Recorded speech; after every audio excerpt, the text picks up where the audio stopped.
محترم جناب ایم ماجد صاحب ممبر پریس کونسل آف انڈیا، محترم جناب وحید الدین صدیقی صاحب نائب صدر کل مجلس تعمیر ملت، محترم جناب عمر احمد شفیق صاحب معتمد کل مجلس تعمیر ملت، اور آج کے اس اجلاس کے کنوینر ڈاکٹر یوسف حامدی صاحب، معزز ارباب فکر و نظر، میں سب سے پہلے کل مجلس تعمیر ملت کے ذمہ داران کو مبارکباد دیتا ہوں کہ وہ گزشتہ 75 سال سے دو عنوانات کو لے کر چل رہے ہیں، اور یہ دونوں عنوانات امت مسلمہ کے اندر ایک نئی روح کو پھونکنے کا کام انجام دے رہے ہیں۔ گزشتہ ہفتے میں نے تعمیر ملت کی محفل سیرت میں یہ بات کہی کہ قائد ملت نواب بہادر یار جنگ نے سردار انبیاء خاتم النبیین حضرت محمد مصطفیٰ صلی اللہ علیہ وسلم کے پیام کو جس انداز میں دکن کے علاقوں میں پھیلایا، اس کے بعد اس کام کو مجلس تعمیر ملت انجام دے رہی ہے، اور ہر سال عظیم الشان پیمانے پر جلسہ رحمت العالمین منعقد کیا جاتا ہے۔ اسی طریقے سے ہر سال 17 سپٹمبر کے آنے سے پہلے ہم کو پولیس ایکشن کی جو یاد آتی ہے، وہ دراصل مجلس تعمیر ملت کے اخباری اعلانات کے ذریعے اس کی یاد آتی ہے کہ فلاں تاریخ کو پولیس ایکشن پر جلسہ ہونے والا ہے۔ ہم میں سے بہت سے لوگ، میں سمجھتا ہوں کہ گزشتہ 25-30 سال سے بلا ناغہ ان جلسوں میں شرکت کرتے رہے ہیں۔ مجھ سے پیش و مقررین نے بہت ہی اہم ترین باتیں آپ کے سامنے رکھی ہے۔ ابتدائی گفتگو میں بات آ گئی آپ کے سامنے، عمر احمد شفیق صاحب نے جو بتایا کہ ان جلسوں کا مقصد کیا ہے، پھر اسی کے ساتھ ساتھ وہاب صاحب نے بھی بات بتا دی کہ عنوان چاہے کسی طریقے سے بدل جائے، لیکن بہرحال ہماری منزل وہی ہے اور مقصد وہی ہے جس کے لیے جلسے رکھے جاتے رہے ہیں۔ ماجد صاحب نے جو باتیں بیان کی وہ بھی ہمارے لیے قابل غور ہیں کہ اگر ہر معاملے میں اگر ہم اصطلاحات کو بدلتے چلے جائیں گے، ٹرمینالوجی کو بدلتے چلے جائیں گے، تو پھر یاد رکھ لیجئے کہ آئیڈینٹی بھی بدل جاتی ہے۔ میں شیروانی چھوڑ کر دھوتی پہننا شروع کر دوں تو لازمی چیز ہے کہ کچھ عرصے کے بعد لوگ مسلمان نہیں سمجھیں گے، لہٰذا ہم کو ٹرمینالوجی کے استعمال کے ساتھ ساتھ اپنی آئیڈینٹی اور اپنے تشخص کو باقی رکھنا چاہیے، اور مجلس تعمیر ملت کی یہ آئیڈینٹی ہے کہ وہ پولیس سیکشن کے نام پہ جلسہ کرتی ہے، قومی یکجہتی کے نام پہ جلسہ نہیں کرتی ہے۔ اب یہ آپ کی ذمہ داری ہے اور آپ کے اپنی مشاورت میں آپ اس کو طے کریں۔ ہم تو کوئی فیصلہ نہیں دے سکتے ہیں، لیکن ہم یہ گزارش آپ سے کر سکتے ہیں کہ آپ کے بزرگوں نے جو عنوان رکھا وہی عنوان اگر چلتا رہے گا تو آنے والی نسلیں ان سارے واقعات کو یاد رکھیں گی۔ آئیے موضوع پر میں آپ سے یہ کہنا چاہتا ہوں کہ اگر آپ قوموں کی تاریخ کا مطالعہ کریں گے تو آپ کو معلوم ہوگا کہ اس کرۂ ارض پر اللہ تعالیٰ مختلف قوموں کو عروج و زوال عطا کرتا ہے۔ عروج کی اس منزلوں تک پہنچ جاتے ہیں جس کو آپ اوج ثریا کہتے ہیں، پھر اس کے بعد وہ اپنے کرتوتوں کی بنیاد پر تحت الثری کو پہنچ جاتی ہے، زوال کا شکار ہو کر قصے پارینہ بن جاتی ہے۔ اسی لیے قرآن مجید میں کہا گیا تلک الایام نداولها بین الناس، کہ ہم قوموں کے درمیان میں دنوں کو پھراتے ہیں۔ سلطنت آصفیہ کا خاتمہ ہوا ہے تو یہ بھی قانون قدرت کے تحت ہوا ہے۔ اس وقت کے حکمرانوں کی نااہلی اور اس وقت کے حکمرانوں کی فرائض منصبی سے غفلت، اور امت مسلمہ کے اندر جو بات فہد صاحب نے کہی کہ خدا اور رسول سے جس قسم سے محبت اور جس طریقے سے وابستگی ہونا چاہیے تھی، اس نہ ہونے کے نتیجے میں اللہ تعالیٰ نے اس اقتدار کو ان سے چھین لیا۔ 900 سال کی حکومت مسلمانوں کی جو ختم ہوئی، اور سلطنت آصفیہ کی 600 سال کی حکومت کے ختم ہونے میں جہاں انسانوں کا معاملہ ہے، وہاں قدرت کا کرشمہ بھی ہمارے سامنے آتا ہے، اور قدرت اللہ اعلان کرتا ہے کہ ظہر الفساد فی البر بما کسبت ایدی الناس، کہ زمین میں بحر و بر میں جو فساد آ جاتا ہے وہ انسانوں کی اپنی ہاتھوں کی کمائی کا نتیجہ ہوتا ہے، وہ ان کی اپنی بربادیوں کے فیصلے ہوتے ہیں، اس کی بنیاد پر یہ آتا ہے۔ تو لہٰذا میں یہ کہنا چاہوں گا کہ کسی حکومت کے زوال پر اور کسی حکومت کی کامیابی پر اور ماضی کو یاد کرتے ہوئے خاص طور پر اگر ہماری کامیابیاں ہیں تو ہم اپنے سینوں کو نہ پھلا لیں، اور اگر ناکامی ہو تو ہم مایوسی کے گڑھے میں نہ چلے جائیں۔ یاد رکھ لیجئے، تاریخ ایسے لوگوں کو فراموش کر دیتی ہے جو تاریخ کے واقعات سے سبق حاصل نہیں کرتے۔ آج کا یہ جلسہ جہاں ماضی کی یادوں کو تازہ کرنے کا ہے، وہیں اپنے حال کی تعمیر کرتے ہوئے اپنی آنے والی نسلوں کے مستقبل کو تابناک بنانا ہے۔ میں بہت تفصیل میں نہیں جاؤں گا، لیکن میں ماجد صاحب کی بات سے اتفاق کروں گا کہ اگر آپ مستقبل کی تعمیر کرنا چاہتے ہیں تو اپنی بنیادوں سے جڑ کر رہیے۔ آپ سہاروں پر بیساکھیوں پر چلیں گے تو کبھی آپ مستقبل کی تعمیر نہیں کر سکتے۔ سلطنت آصفیہ کا جو زوال ہوا، آپ جانتے ہیں کہ اس کا تذکرہ بار بار آ چکا ہے، میں ریپیٹ نہیں کرنا چاہتا ہوں کہ آج مرکزی حکومت آزادی کے 75 سال کے بعد حیدرآباد میں اس کے آزادی کا جشن منا رہی ہے۔ ملک کے وزیر داخلہ کل تشریف لا رہے ہیں اور یہاں پر 1 سال کی آزادی کی تقاریب منائی جا رہی ہے۔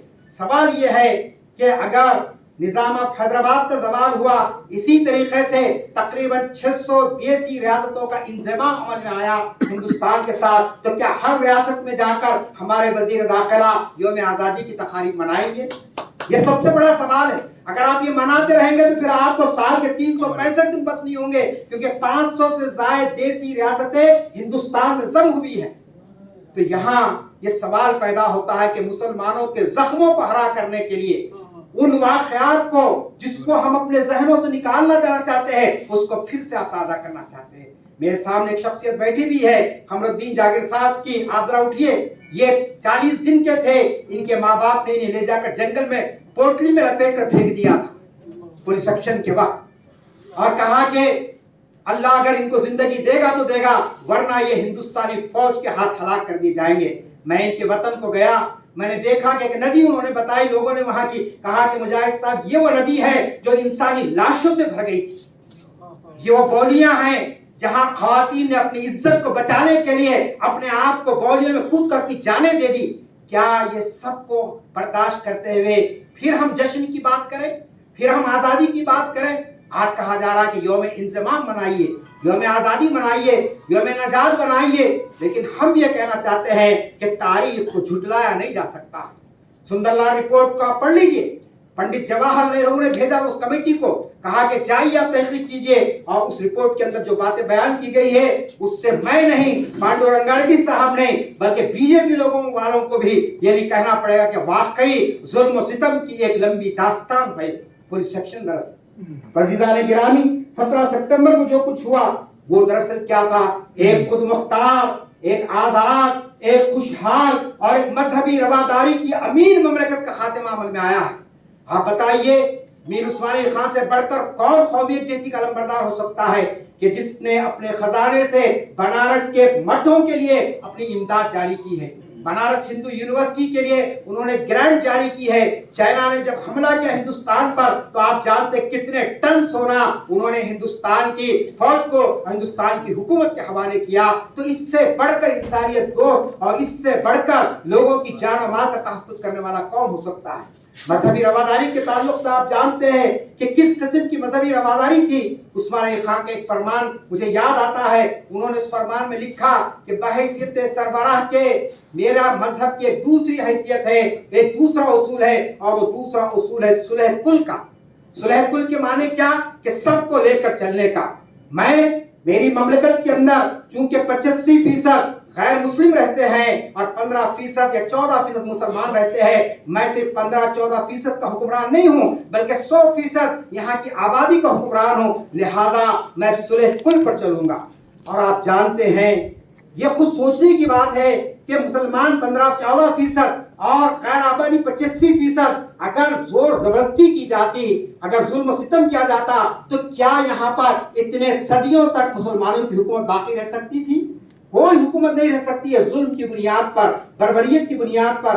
لیکن آپ جانتے ہیں کہ مملکت آصفیہ نے لوگوں کے ساتھ انصاف کیا، ان کے حقوق کی حفاظت کی، ان کے لیے وہ راستے فراہم کیے جس کے ذریعے سے وہ ترقی کر سکتے ہیں۔ آپ جانتے ہیں کہ حکومت کے ایوانوں میں جو لوگ اس وقت موجود تھے ان میں اکثر غیر مسلموں کی تھی، ان کے جو وزیر اعظم تھے وہ خود غیر مسلم تھے۔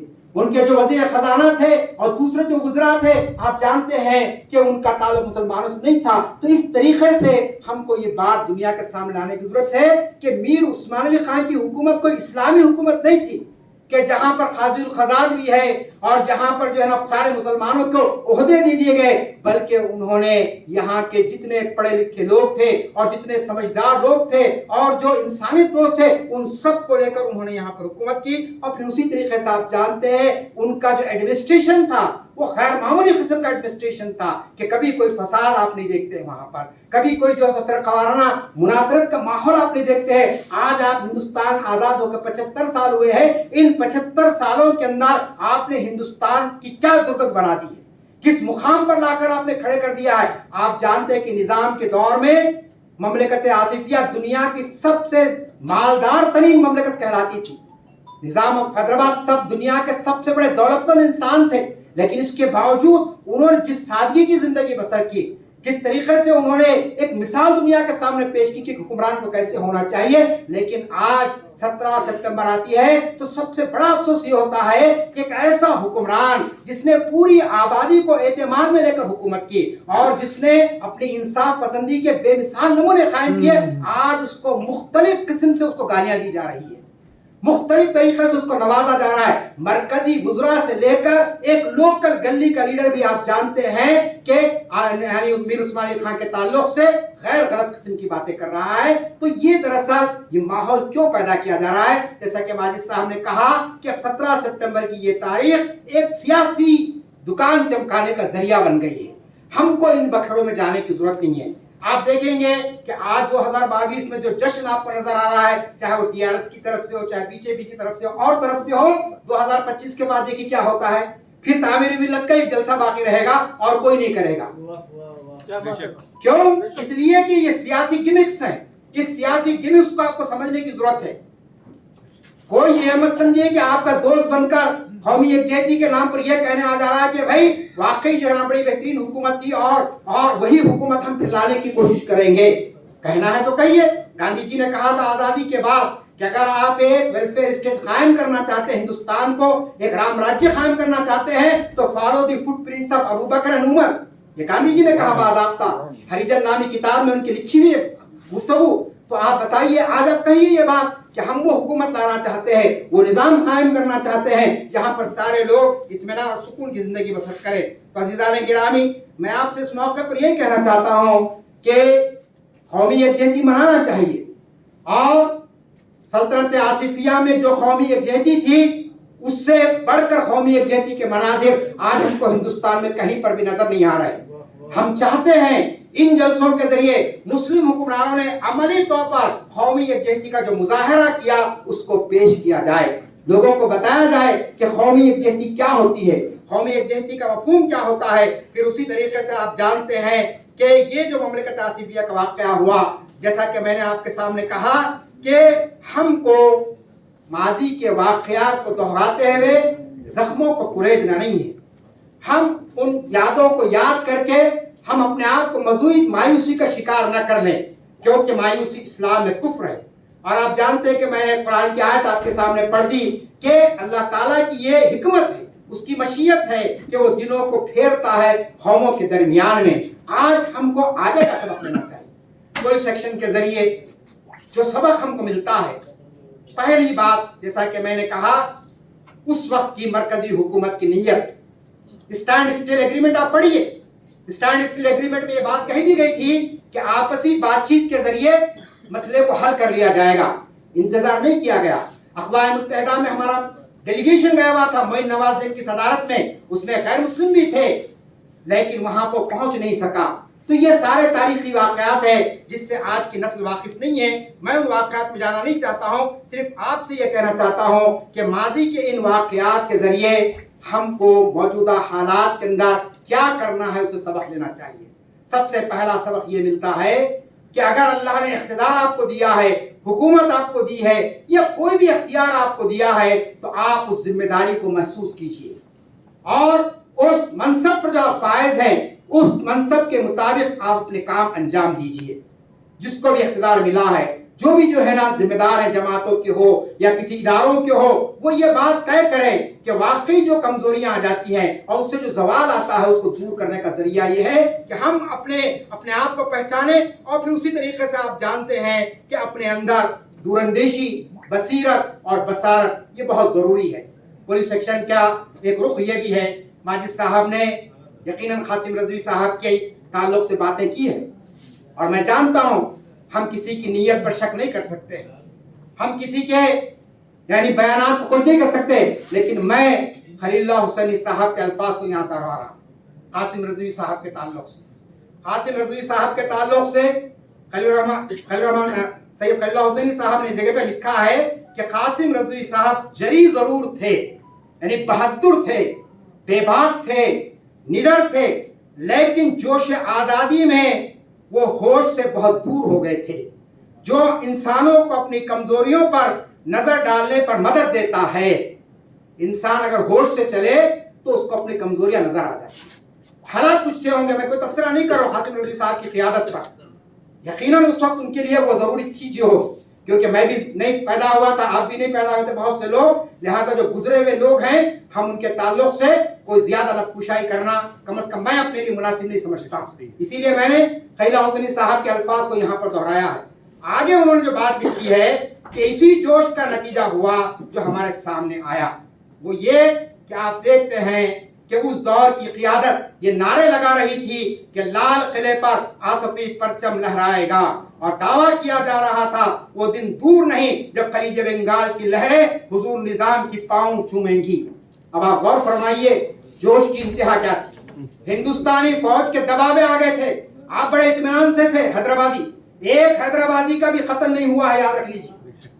جو کچھ قتل عام ہوا وہ ہمارے سرحدی علاقوں میں ہوا، عثمان آباد، لاتور، بیدر، گلبرگہ، اسی طریقے سے ادھر آپ کے نلگنڈا وغیرہ وغیرہ۔ حیدرآباد کا مسلمان بالکل محفوظ تھا، بلکہ بعض واقعات یہ آتے ہیں کہ حیدرآباد کے نواب پولیس سیکشن سے 2-4 دن پہلے بھی تیتر بٹیر کھیل رہے تھے، اطمینان کی زندگی بسر کر رہے تھے۔ لہذا میں اور آپ اس کرب کو، اس ستم کو محسوس نہیں کر سکتے ہیں جو پولیس سیکشن کی شکل میں ہمارے ان سرحدی علاقوں کے لوگوں نے دیکھا، اور اس کو انہوں نے خود انگیز بھی کیا۔ میں نے آپ کے سامنے مثال رکھ دی کہ پورا کا پورا گاؤں ختم ہو گیا، کوئی نہیں بچا۔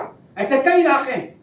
خان لطیف خان صاحب کی تقریر آپ کو یاد ہوگی، سقوط حیدرآباد جو کتاب کی رسم اجرا ہو رہی تھی اردو گھر میں، اور اردو گھر بھر کر باہر نکل گئی تھی پبلک، روڈ جام ہو چکی تھی۔ خان لطیف خان سے کہا کہ جب پولیس سیکشن ہوا تو میں سوریا پیٹ سے رات کے اندھیرے میں مختلف راستوں کو طے کرتے ہوئے حیدرآباد آیا، 1 ہفتے سے زیادہ کا وقت مجھے گزر گیا، اور حالت ہماری یہ ہو چکی تھی کہ کئی دن تک ہم کو کھانا نہیں ملتا تھا۔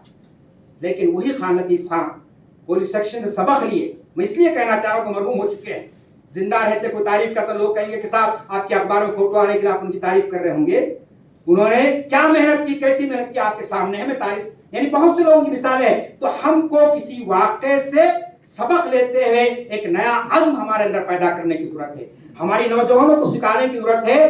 آپ یاد رکھ لیجئے 1947 کو ایک پولیس سیکشن ہو گیا، لیکن آج ہر سال ایک پولیس سیکشن ہو رہا ہے، ہر سال۔ آپ دیکھیے ماب لنچنگ میں کتنے نوجوان ہمارے چلے گئے، آج تہاڑ جیل کے اندر پڑھے لکھے لوگ، نوجوان عمر خالد سے لے کر آپ صدیق کوپن تک کتنے نوجوان ہیں جو آج جیلوں میں سڑ رہے ہیں، کتنی خواتین ہیں جو حاملہ تھی اور ان کو ان کی عصمت ریزیاں کی گئی، ان کا قتل عام ہوا اور اس کے بعد ان کے مجرموں کو چھوڑ دیا گیا۔ یہ واقعات کیا پولیس سیکشن سے کم ہیں؟ اس سے زیادہ خطرناک۔ تو عزیزان گرامی، ہماری ذمہ داری ہے کہ ہم ذمہ داریوں کو سمجھیں اور محسوس کریں، اور اپنی تہذیب و تمدن اور اپنی شریعت اور اپنے یعنی شاعر اسلام کو بچانے کی کوشش کریں، چونکہ ہم سب پانڈو رنگا ریڈی صاحب کو سننا چاہتے ہیں۔ میں بھی کوئی زیادہ آپ کا وقت لینا نہیں چاہتا ہوں، بس ایک بات یہاں کہنا چاہتا ہوں کہ اسی دوران میں آپ دیکھتے ہیں کہ مولانا سید ابو العلا مودودی صاحب نے ایک خط لکھا تھا علماء کو۔ مجھے معلوم ہوا کہ آج اسد الدین اویسی صاحب نے اس خط کا حوالہ دیا اپنے خطاب میں، میں سنا تو نہیں ہوں ان کی تقریر، لیکن کچھ لوگوں نے مجھے بتایا ہے۔ تو آپ جانتے ہیں وہ خط کیا تھا، اس کی تفصیل میں تو میں نہیں جا رہا ہوں۔ اس خط کے اندر جو انہوں نے لکھا تھا، 25 دسمبر 1947 کو یہ خط حیدرآباد آیا، حیدرآباد کے بڑے بڑے علماء اور قائدین تک یہ خط پہنچایا گیا۔